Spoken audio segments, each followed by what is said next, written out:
some motherfucking design on right now. Bring it down, bring it down, bring it down. I got 3 old thoughts to go out with it. Assalamualaikum warahmatullahi wabarakatuh. Dan salam sejahtera buat kita semua. Baik, sebelumnya perkenalkan nama saya Budiman Jayalauli dengan NIM 2301111781. Di sini saya akan mereview sebuah jurnal untuk memenuhi tugas birokrasi dan governansi. Berikut identitas jurnal yang akan saya review dengan judul Governancy Without Government Rethinking Public Administration. Penulis Guy Peter dan John Peer. Tahun terbit 1998. Penerbit Oxford University Press. Sebelum kita memasuki materi, kita akan mengetahui pokok-pokok pembahasan. Yang pertama itu sinopsis, yaitu gagasan secara umum tentang jurnal tersebut. Yang kedua kelebihan, ketiga kekurangan, keempat analisis kritis, dan yang kelima saran. Baik, kita akan memasuki materi yang pertama, yaitu sinopsis. Berikut sinopsis jurnal tersebut. Jurnal ini membahas tentang perdebatan mengenai tata kelola pemerintah atau governancy without government yang muncul di Eropa dan Amerika Serikat. Tata kelola pemerintah merupakan konsep baru dalam administrasi publik yang menekankan pentingnya jaringan kemitraan dan pasar-pasar yang tidak terorganisir. Beberapa elemen utama dari tata kelola pemerintah adalah pentingnya peran jaringan dalam kebijakan publik, pergeseran peran pemerintah dari kontrol menjadi pengaruh, pemanfaatan sumber daya publik dan swasta melalui kerjasama, serta penggunaan berbagai instrumen kebijakan selain intervensi langsung. Konsep ini muncul bersamaan dengan perkembangan manajemen publik baru-baru ini di negara-negara barat. Terdapat pertanyaan mengenai bagaimana menjamin akuntabilitas dalam tata kelola pemerintah tanpa kontrol politik yang jelas. Artikel ini juga membahas perbedaan dan persamaan antara tata kelola pemerintah dengan manajemen publik yang baru, serta meremehkan dikotomi sektor publik dan swasta. Baik, kita akan melanjuti materi selanjutnya, itu ialah kelebihan. Berikut kelebihan jurnal ini, yaitu yang pertama membahas perdebatan mengenai konsep tata kelola pemerintah yang muncul di Eropa dan Amerika Serikat. Konsep ini menekankan pentingnya jaringan, kemitraan, dan pasar dalam pengelolaan negara.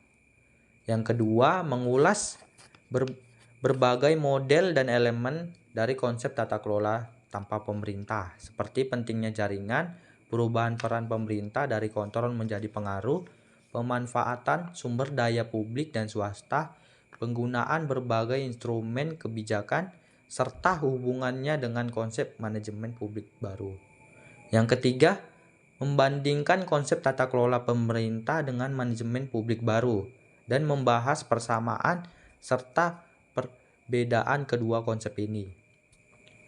Yang keempat, membicarakan masalah akuntabilitas yang menjadi titik lemah dari konsep tata kelola pemerintah dan manajemen publik baru. Yang kelima, mendiskusikan gagasan bahwa dikotomi sektor publik swasta sudah tidak relevan lagi dalam konsep-konsep ini. Keenam, menganalisis kesesuaian konsep tata kelola pemerintah dengan konteks administrasi publik di Eropa dan Amerika.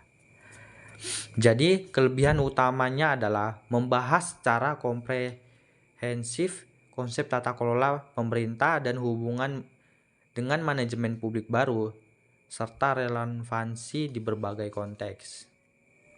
Baik, kita akan melanjuti materi selanjutnya, itu ialah kekurangan.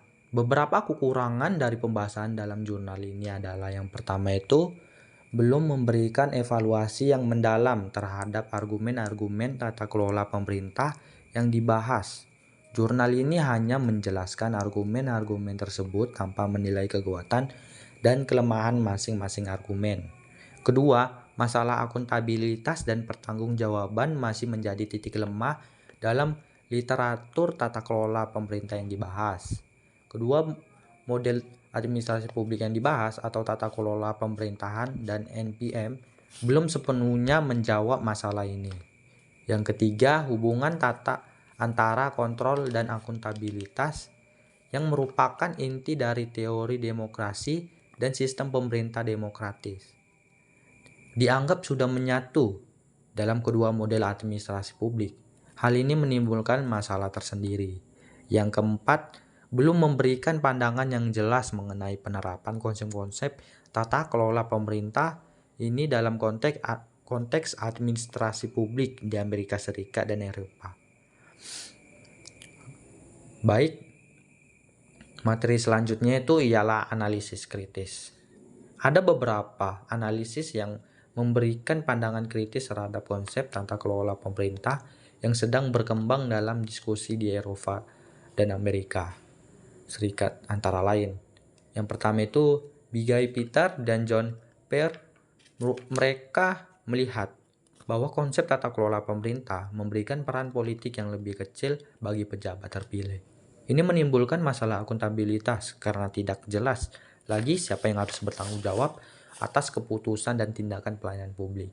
Yang kedua, mereka juga skeptis terhadap gagasan bahwa pilihan konsumen dan pemangku kepentingan dapat menjadi saluran akuntabilitas dan efektif karena tidak semua layanan publik memiliki konsumen yang jelas. Selain itu, model ini belum cukup menampung aspirasi mereka yang tidak langsung terdampak layanan tersebut. Ketiga, mereka melihat bahwa konsep tata kelola pemerintah dan NPM sama-sama meremehkan peran politik dan lemah dalam menjelaskan masalah akuntabilitas. Padahal, akuntabilitas merupakan inti dari teori demokrasi dan sistem pemerintah demokratis.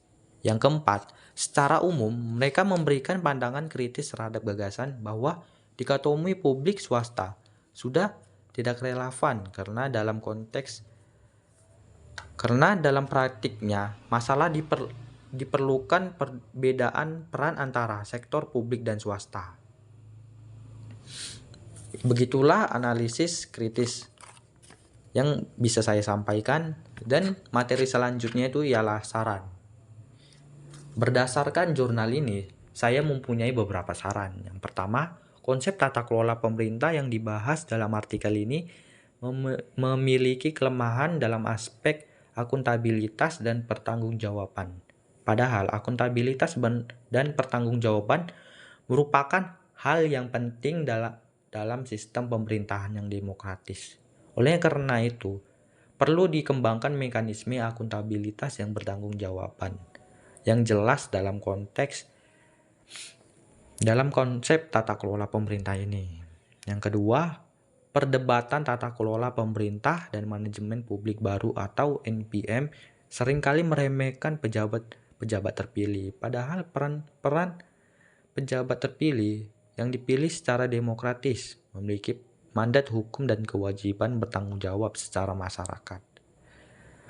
Oleh karena itu, dalam penerapannya, peran dan tanggung jawab pejabat terpilih perlu diakomodir dengan baik. Yang ketiga, konsep tata kelola pemerintah yang menekankan peran jaringan dan kolaborasi antara aktor dapat diterapkan di Indonesia dengan melibatkan bagaimana pemangku kepentingan terkait. Namun perlu diperhatikan konteks sosial, politik, dan kultur Indonesia agar dapat diterapkan secara tepat. Yang keempat, penerapan konsep ini di Indonesia perlu memperhatikan prinsip-prinsip governance seperti transparansi, akuntabilitas, partisipasi, dan rule of law.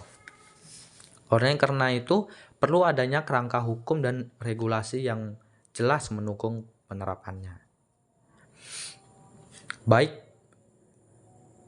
dan saya mempunyai kesimpulan dari jurnal ini, yaitu artikel ini membahas perdebatan tentang governance without government atau tata kelola tanpa pemerintah yang muncul di Eropa dan Amerika Serikat. Konsep ini menekankan peran jaringan kemitraan dan pasar dalam pengelolaan pemerintah, bukan pemerintah itu sendiri. Salah satu argumen utama konsep tata kelola pemerintah adalah bahwa jaringan aktor non-pemerintah telah mendominasi kebijakan publik, bukan lembaga-lembaga pemerintah. Pemerintah kehilangan legitimasi dan kontrolnya, dan hanya berperan sebagai fasilitator di antara aktor-aktor jaringan. Konsep ini juga menekankan pentingnya kemitraan publik swasta dan penggunaan sumber daya secara bersamaan. Secara umum, artikel ini membahas perdebatan mengenai perubahan peran dan kapasitas pemerintah dalam mengelola negara dan kebijakan publik menurut konsep tata kelola tanpa pemerintah. Baik, sekian video yang dapat saya sampaikan. Saya ucapkan terima kasih. Lebih dan kurang saya minta maaf. Saya akhiri. Assalamualaikum warahmatullahi wabarakatuh.